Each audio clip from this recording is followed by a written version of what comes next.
Merci au producteur laitier de m'avoir invité. Ça me fait plaisir ce matin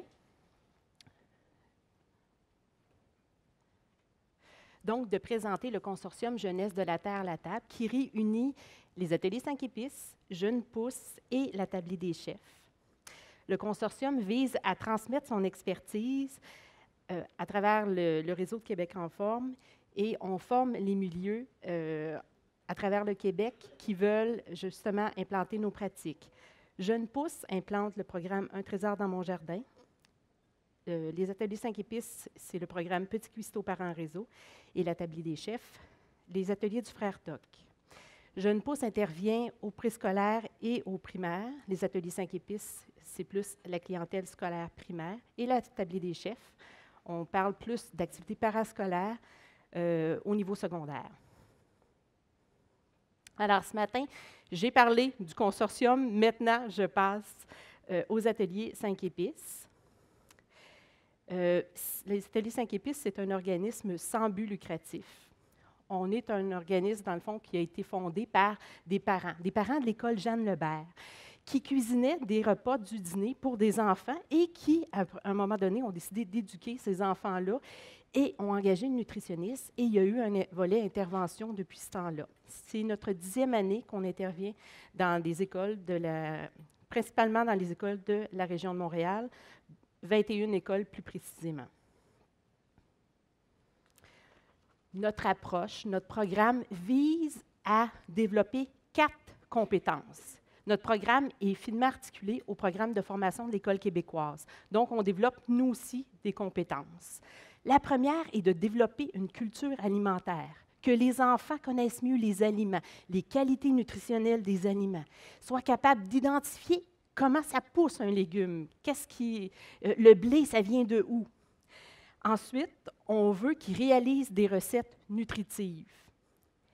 Notre 3e compétence, c'est apprécier des mets différents, avoir une ouverture sur plein de nouveaux aliments. Et la 4e compétence est de prendre conscience de l'activité humaine en alimentation dans une perspective de développement durable. Dans les dernières années, on parle plus d'achat local, d'agriculture biologique, de recyclage, de commerce équitable. Donc, on essaie de sensibiliser les enfants à ces pratiques-là. On a été évalué par des chercheurs de l'Université de Sherbrooke et il est intéressant de voir que les conclusions disent qu'il y a un transfert qui se fait à la maison. Donc, les techniques, les connaissances qui ont été acquises à l'école par les enfants vont être transférées à la maison. Alors, c'est intéressant. Le fait que les parents sont invités aussi aux ateliers de cuisine-nutrition, ça nous permet justement aussi de favoriser ce transfert-là. Il y a une communauté aussi de parents qui se crée autour des ateliers de cuisine-nutrition. Et au niveau des savoirs culinaires et des techniques, il y avait vraiment, c'était significatif au niveau des élèves du 2e cycle et du 3e cycle. Qu'est-ce qu'un atelier de cuisine-nutrition? Oui, on fait cuisiner les enfants, on les fait cuisiner dans le plaisir. Ils vont apprendre des techniques culinaires, ils vont avoir des notions d'alimentation en lien avec la santé. Ça dure environ 1h15. C'est durant les heures de classe. C'est intégré donc au programme. Et on est donc dans 21 écoles de Montréal. Ce qu'on veut, c'est leur donner le goût de cuisiner, développer leur habileté, mais aussi développer l'estime de soi. On intervient beaucoup en milieu défavorisé. Alors, c'est important que l'enfant réussisse, mais en ait aussi conscience. Donc, il y a une fierté qui s'installe. On veut aussi en faire des consommateurs avertis. Alors, on essaie de semer une petite graine pour que plus tard, ils soient de meilleurs consommateurs. Les parents sont invités. C'est vraiment un ingrédient secret aux ateliers de cuisine-nutrition. C'est le fun. Un parent ne s'en va pas chercher un mauvais bulletin, il s'en va faire une activité ludique avec son enfant. Et ça donne des échanges intéressants entre le parent et l'enfant, mais aussi des fois entre l'enseignant et le parent, et ça favorise. C'est un projet qui fait entrer beaucoup de parents dans l'école. Plus précisément, un atelier de cuisine-nutrition, qu'est-ce que c'est? Ça commence par une activité préparatoire. Cette activité préparatoire-là, elle est réalisée en classe. On voit de la pâte à modeler qui a été manipulée. C'était pour un atelier sur les pâtes alimentaires. Les enfants partaient de semoule et d'eau, et il y avait des pâtes alimentaires. Donc, ça ne vient pas juste dans des boîtes de carton, on peut en faire aussi. Donc, ils devaient se préparer à ces manipulations-là en faisant cette activité-là. On a aussi des activités crayon-papier qui sont faites pour donner un petit peu de notion sur ce qui va être vu à l'atelier cuisine-nutrition. La deuxième partie, c'est la partie culinaire. On va demander, les enfants vont réaliser une recette nutritive avec le support des parents. L'enseignant est également présent. Et on va demander aux parents de ne pas cuisiner à la place des enfants. Alors, c'est vraiment important. Des fois, c'est laborieux, c'est plus long, mais les enfants vont vraiment avoir, vont avoir fait toutes les étapes de la recette.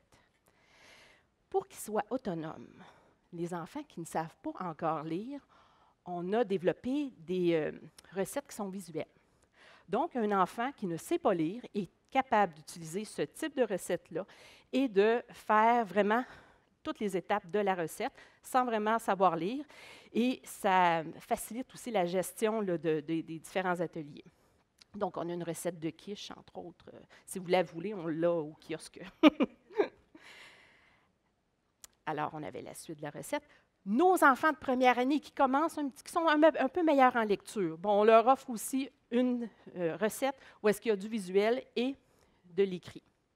Nos plus grands vont être capables d'utiliser les recettes ordinaires. Donc, vous avez la même recette de quiche, mais qui est plus comme une recette là, dans un livre.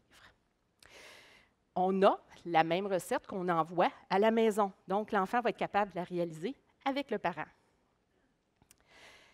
Les tout-petits vont procéder en collaboration. Donc, ils vont avoir un peu, c'est un peu la table de préparation des aliments où est-ce que tous les ingrédients sont à proximité et les enfants vont être capables de cuisiner. Nos plus vieux vont avoir à cuisiner la recette, mais en assumant un rôle. Donc, il va y avoir un grand chef, un lecteur, un responsable des ingrédients, un autre pour les mesures et les ustensiles. Ça les encourage à se questionner sur ce qu'ils ont vraiment besoin. Faire la différence entre la tasse à mesurer liquide et la mesure à ingrédients secs, par exemple. Ils vont avoir tous les ingrédients sur une table, tous l'équipement sur une autre, donc ils ont à se questionner pour réaliser la recette. Des exemples de gestes culinaires. Nos enfants vont être capables de mesurer, couper, de casser un œuf, de peler, prélever le zeste, façonner une pâte, utiliser un presse-ail, utiliser un presse-agrumes. Donc, c'est différentes techniques, des gestes culinaires qu'ils vont être capables de poser. Des exemples de recettes, j'en ai mis pas mal. Alors, ça va de l'entrée au dessert. Nos recettes, la plupart, sont végétariennes. On va favoriser l'agriculture biologique, l'achat local quand on peut. Alors, différents types de recettes qui peuvent être faites. On parle d'une tartinade de tofu, des quiches que je vous ai présentées, fondu au fromage, chili aux haricots noirs, rouleau printanier. Alors, vous avez différentes recettes. C'est sûr qu'on est dans un contexte scolaire, donc on a quand même un équipement limité. Alors, on ne peut pas faire toutes les recettes, mais on utilise des petits fours et puis des ronds qu'on transporte et c'est très faisable. Après la partie culinaire, on va présenter une petite partie théorique. Dans le fond, on va donner de l'information, par exemple, si c'est un atelier sur les melons, bien, comment ça pousse les melons? Oui, ça peut pousser au Québec. Qu'est-ce que ça contient, un melon? On essaie de parler un petit peu des nutriments, mais de manière adaptée pour les enfants. Donc, les glucides étant des super-héros, les protéines des matériaux de construction, les fibres des petits balais, notre vitamine C qu'on voit comme un chevalier. C'est intéressant, des enfants qui vont voir leur oncle en disant « Tu n'as pas assez de petits balais là, dans ton pain blanc. » Alors, c'est intéressant de voir que ça peut aller plus loin. On a différents types d'ateliers sur la cuisine internationale. En passant à Montréal, on offre un atelier sur le Québec parce qu'on s'est aperçu que plusieurs choses de la cuisine québécoise les enfants maîtrisaient moins là, le savoir culinaire québécois, alors on l'a implanté. Après la partie théorique, on fait un jeu pédagogique. Par exemple, dans le cas d'un atelier sur les melons, on avait un jeu d'association parce qu'on devait associer l'écorce à la chair ou au nom du melon. Un autre jeu pédagogique, associer l'ustensile à l'aliment. Un autre jeu, malheureusement, ma recette tachée, on doit essayer de voir qu'est-ce qui se cache sous les taches. Donc, les enfants, on essaie de rendre ça ludique, mais qu'il y ait un apprentissage de fait. Après le jeu pédagogique, c'est la dégustation. C'est le moment de on met tout de côté et on se concentre pour déguster, pour savourer. On va partager notre expérience avec les autres, tout en respectant les goûts de chacun. On va aussi faire comme si on était au restaurant. Donc, on va attendre que tout le monde soit servi. On va souhaiter bon appétit et on va prendre le temps ensemble de déguster, sans télé, sans bruit. On va juste être ensemble et avoir à déguster. J'aimerais terminer avec une vidéo qui se passe à l'école Saint-Zotique. C'est une des animatrices de l'école des ateliers 5 épices qui intervient dans cette école-là. Alors, je vais demander à mes... Et je vous remercie de votre écoute.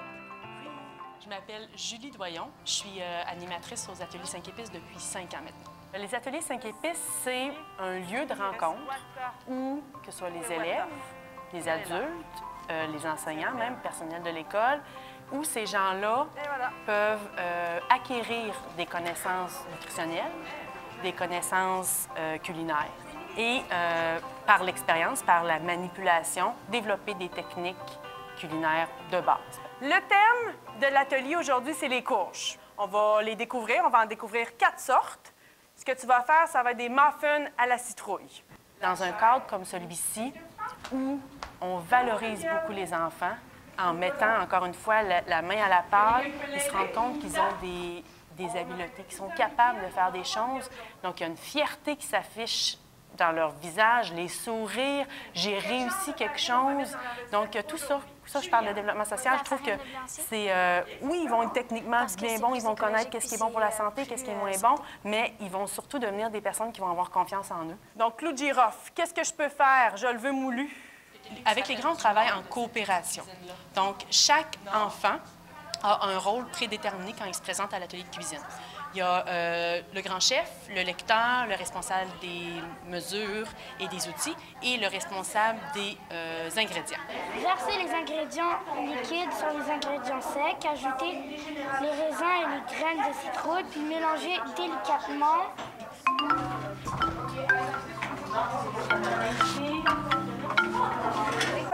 Merci beaucoup. Ça va aller beaucoup mieux pour tout décoller. Le parent, quand il vient ici, peut voir son enfant dans un contexte d'interaction avec ses collègues de classe, comment il interagit avec l'enseignant, avec d'autres adultes. Ici, ils peuvent voir une dynamique qui est haute puis se rendre compte que leur enfant va bien. On apprend des nouvelles choses, comme on n'a jamais fait ça. Moi, j'ai jamais fait ça à la maison. Comme ça, quand j'arrivais chez moi, je pourrais montrer à ma mère comment on a cuisiné, parce qu'après, on pourrait avoir la recette. C'est pour ça. Oui, moi, je trouve ça très intéressant parce qu'on va pouvoir se servir de notre expérience plus tard pour se faire à manger, puis on va pouvoir donner des repas à nos parents. Oui, il est assez rempli. Je pense que ce qui fait qu'on a voulu être dans le milieu scolaire, c'est parce que nous, c'est l'aspect éducation, finalement, qui est primordial. Le fait d'avoir la possibilité de faire l'atelier de cuisine sur les heures de classe, avec la présence de l'enseignant, ça peut juste être gagnant. Pour revenir à la question de tantôt, qu'est-ce que c'est les ateliers 5 épices? Bien, c'est aussi ça. C'est un milieu ou un lieu où concrètement les enfants apprennent. Ils appliquent ce qu'ils font en mathématiques, compréhension de texte. Donc, le fait de lire la recette au complet, de me faire une idée, qu'est-ce que j'ai à faire aujourd'hui, comment on va séparer ça pour que tout le monde, que ce soit égal. Donc, il y a beaucoup de notions, finalement, qu'ils voient à l'école, qui, ici, peuvent vraiment, là, c'est terrain. Ils peuvent l'appliquer concrètement. Puis, je pense que c'est inestimable. Je leur offre un outil pour juste devenir des gens qui vont être des meilleurs consommateurs puis qui vont être capables de mieux faire des choix plus éclairés, finalement, pour être en santé.